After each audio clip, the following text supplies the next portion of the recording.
साथियों, एक बार बुलंद आवाज में नारे लगने चाहिए। बोलिए भारत माता की। ना और उधर से भी आवाज आनी चाहिए। बोलिए भारत माता की। भारत माता की।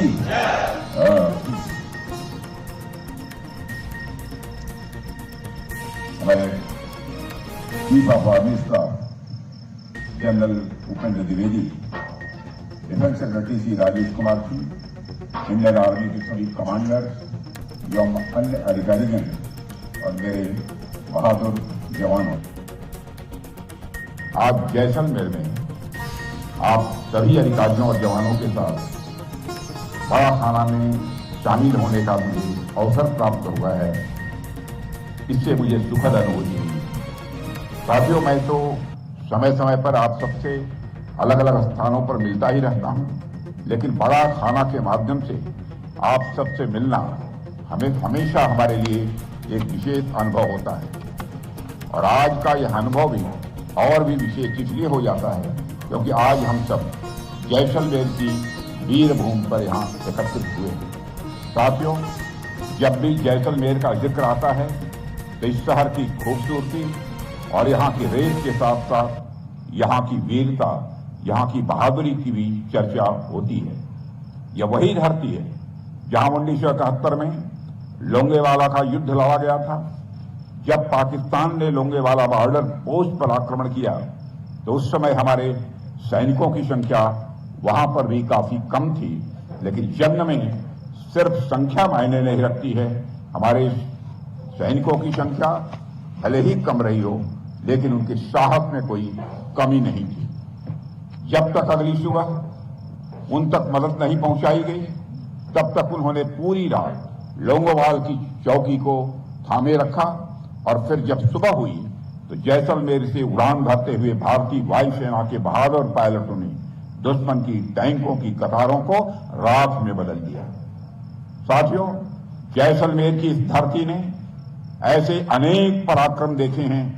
यहाँ की रेत के एक एक कण हमारे सैनिकों के शौर्य की गवाही देते हैं। ऐसे वीर भूमि पर अपने वीर सैनिकों के साथ बैठकर आज मुझे भोजन करने का अवसर प्राप्त होगा। मैं मानता हूं यह मेरे लिए सम्मान की भी बात है और साथ ही साथ हमारे लिए यह गौरव का भी विषय है। साथियों, आप सब तो जानते ही हैं कि बड़ा खाना की यह परंपरा बहुत ही पुरानी है। यह न जाने कितने सालों से चली आ रही है।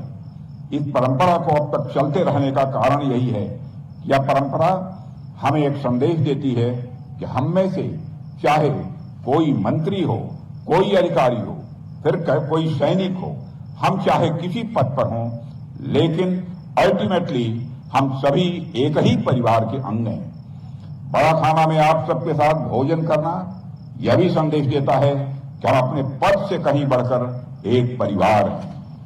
साथियों, दुनिया की अनेक सेनाओं में मेस नाइट्स या रेजिमेंटल डिनर्स जैसी परंपराएं देखने को मिलती हैं। वे भी अपने सैनिकों के बीच एकता, अनुशासन और भाईचारे की भावना को मजबूत करने का ही माध्यम होती हैं। लेकिन भारत का बड़ा खाना उनसे कहीं अलग है, क्योंकि हमारे यहाँ यह सिर्फ एक परंपरा न होकर हमारी संस्कृति, हमारी सभ्यता और संस्कारों का एक जीवंत प्रतीक है। हमारे यहाँ सामूहिक भोजन की परंपरा यह बहुत पुरानी है। प्राचीन समय में भी किसी समारोह में ऋषि हों, स्वामी हों, सैनिक हों या फिर सेवक हों, किसी उत्सव में सब एक बराबर होते थे। यही भावना आज भी बड़ा खाना में जीवित है, जहां कमांडर और सोल्जर्स साथ साथ भोजन साझा करते हैं, एक ही साथ बात करते हैं, हंसी मजाक करते हैं और यह फील करते हैं यह सेना नहीं है, यह एक परिवार है।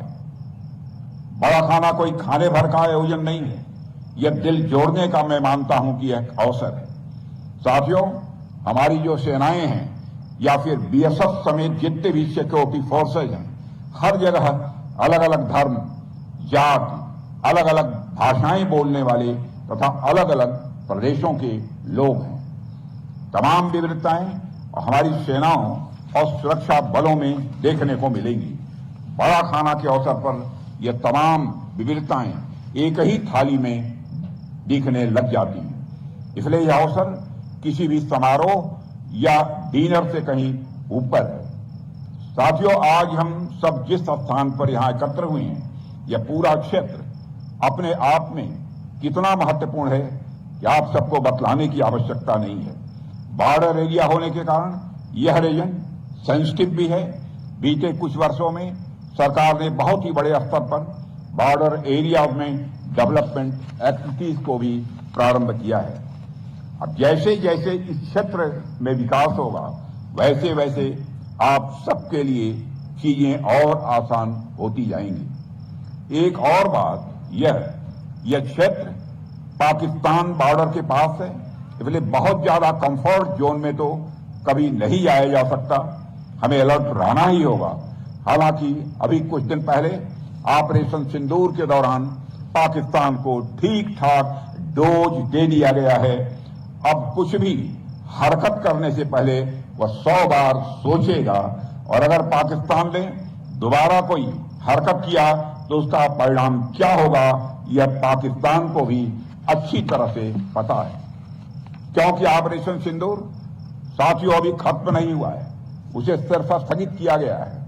लेकिन फिर भी मैं यह कहूंगा कि हमें हर तरीके से हमेशा अलर्ट रहने की आवश्यकता है। साथियों, ऑपरेशन सिंदूर की जब चर्चा होती है तो मुझे गोस्वामी तुलसीदास जी के रामचरितमानस का एक प्रसंग याद आता है। अंगद रावण के दरबार गए हैं, दोनों के बीच संवाद होता है। अंगद रावण को भावी युद्ध के बारे में आगाह करते हैं, चेताते हैं, वार्निंग देते हैं। अभिमानी रावण कहता है, युद्ध आदि की चिंता मैं नहीं करता हूं, तुम्हारी सेना में सब बानर भालू हैं, लड़ने वाला है कौन, तुम्हारे यहां योद्धा है कौन? हां, यह जरूर है कि है कपि एक महाबलशीला, यानी एक बंदर जरूर है जो बड़ा बलशाली और बड़ा महान है। उसने कुछ दिन पहले लंका जला दी थी, बाकी और कौन है तुम्हारे यहां जो हमें चुनौती दे सके। इस बात पर अंगद को हंसी आ जाती है। अंगद कहते हैं, ऐ मूर्ख रावण, जो अति सुभग सराहे हूं रावण, जो सो सुग्रीव केर लघुधामन, चलई बहुत सो वीर न होई, पठवा खबरी लेन हम सोई। यानी हे रावण, जिसको तुम बहुत वीर और बलशाली कह रहे हो, वे तो कोई वीर नहीं हैं, वह तो बस इधर उधर कूद फाद करते रहते हैं। उसे तो हमने बस खबर लेने के लिए भेजा था और वो लंका का काम तमाम कर गया। तो सोचो, जिस दिन असली योद्धा लोग आएंगे उस दिन तुम्हारी गति क्या होगी। साथियों, ऑपरेशन सिंदूर में भी मैं समझता हूं कि हमारे पायलट्स ने तो बस हालचाल ही लेना चाहा था और थोड़ी ही देर में उन्होंने पाकिस्तान की यह गति कर दी।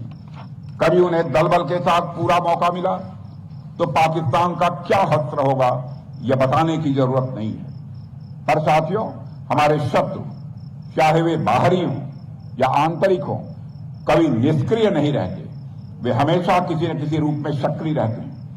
ऐसे में हमें उनकी गतिविधियों पर लगातार पैनी नजर बनाकर रखनी ही होगी तथा उसके अनुसार उचित और प्रभावी कदम भी उठाने होंगे। साथियों, हमारा लक्ष्य पूरी तरह से स्पष्ट है। 2047 तक हमें भारत को एक विकसित और आत्मनिर्भर राष्ट्र के रूप में स्थापित करना है। स्वाभाविक है, इस लक्ष्य की प्राप्ति में हमारी सेनाओं की भूमिका अत्यंत महत्वपूर्ण होने वाली है। आप केवल सीमाओं के रक्षक नहीं हैं, बल्कि इस राष्ट्र के निर्माण के अग्रदूत भी हैं। आपके परिश्रम, अनुशासन और बलिदान का प्रभाव राष्ट्र निर्माण की हर ईंट में दिखाई देता है। आपके मजबूत और युवा कंधों पर एक बहुत बड़ी जिम्मेदारी है। आपको एक ओर हमारी सीमाओं की सुरक्षा का भार उठाना है, तो वहीं दूसरी ओर विकसित भारत की इमारत भी यदि किसी को तैयार करनी है तो आपको तैयार करनी है। मुझे विश्वास है कि लोहे जैसे आपके कंधे इस राष्ट्र निर्माण का भार न केवल सहजता से उठाएंगे बल्कि उसे और सुदृढ़ भी बनाएंगे। साथियों, यह सदी हमारी है, आने वाला वक्त हमारा है। प्रधानमंत्री जी के मार्गदर्शन में हमने जिस प्रकार से आत्मनिर्भरता की ओर कदम बढ़ाया है, मुझे पूरा विश्वास है कि हमारी सेना भी आने वाले समय में निश्चित रूप से दुनिया की सर्वश्रेष्ठ सेना होगी। मुझे यह विश्वास है कि आप लोगों के सहयोग से हम इस उद्देश्य को भी जल्द से जल्द प्राप्त कर लेंगे। साथियों, भारतीय सेना की 12 इन्फेंट्री डिवीजन जैसलमेर द्वारा विकसित शौर्य वन को आज देखकर मुझे बेहद सुखद अनुभूति हुई है और स्वयं मैंने अपने को गौरवान्वित महसूस किया है। शौर्य वन एक अनूठा स्थल है जो हमारी राष्ट्र की सैन्य विरासत को जीवंत श्रद्धांजलि के रूप में समर्पित है और कुल 5 एकड़ क्षेत्र में फैला हुआ यह उद्यान 500 से अधिक प्रजातियों के 14,500 से अधिक पौधों से सजा है। इस स्थल को आपने देखा होगा, इसलिए विस्तार पूर्वक इसकी मैं चर्चा नहीं करना चाहूंगा, लेकिन अपने army chief general Upendra Dwivedi से मैं चर्चा कर रहा था कि सचमुच इस प्रकार के कुछ केंद्र हिंदुस्तान के दूसरे राजधानियों में भी अथवा प्रमुख स्थानों पर स्थापित किए जाने चाहिए। आज यहां आकर और उस शौर्य स्थल को देखकर भी मुझे बहुत ही अच्छा लगा है। साथियों, मैं ये कहना चाहूंगा कि देश को आपके ऊपर गर्व है। आपके समर्पण और शौर्य से ही यह राष्ट्र सुरक्षित है और आपकी निष्ठा से ही इसका भविष्य उज्जवल बनेगा। मेरा विश्वास और मेरी शुभकामनाएं सदैव आपके साथ हैं। मैं समझता हूं कि अब भोजन का समय है और मैं आप लोगों को आपके श्रेष्ठ और उत्तम कार्यों के लिए बधाई देते हुए अपनी बात यहीं समाप्त करता हूं। आप सबको बहुत बहुत धन्यवाद। बोलिए भारत माता की, भारत माता की, भारत माता की। बहुत बहुत धन्यवाद।